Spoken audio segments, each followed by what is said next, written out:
Sa isinagawang financial briefing ng GMA Network, iniulat ng mga opisyal nito na umaabot na sa 9.752 billion pesos ang consolidated revenues ng kumpanya nitong unang tatlong quarter ng 2013. Mas mataas ng 4% kumpara sa parehong panahon ng isang taon. Naniniwala ang mga opisyal ng Kapuso Network na matatapatan kung hindi man malalagpasan ang financial performance ng kumpanya noong isang taon. I think we can project a better 2014 than 2013.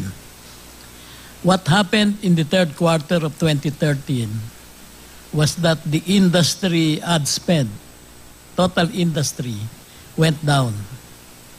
These were led by the big advertisers. Fortunately, most of them are returning this fourth quarter. There is optimism that our fourth quarter this year will be a far improvement from that of the previous year. Ibinalita rin ng mga opisyal ng network na GMA7 pa rin ang nangunguna sa Urban Luzon at Mega Manila sa third quarter ng taon base sa leading rating service provider na Nielsen TV Audience Measurement. Sa Urban Luzon, kung nasaan ang 76% ng total urban TV household sa bansa, nagtala ang Kapuso Network ng 38.1% household audience share, lamang ng 7.8 points sa ABS-CBN at angat ng 26.4 points sa TV5.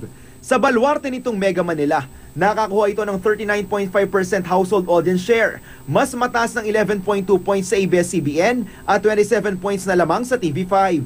Mas pag-iibayuhin pa raw ng Kapuso Network ang mga programa sa darating na taon para mapanatili ang #1 spot. We are trying very hard to improve our programming and our ratings. That is the focus of our attention now. Marami silang maaasahan and hopefully better programs than what we have been offering before.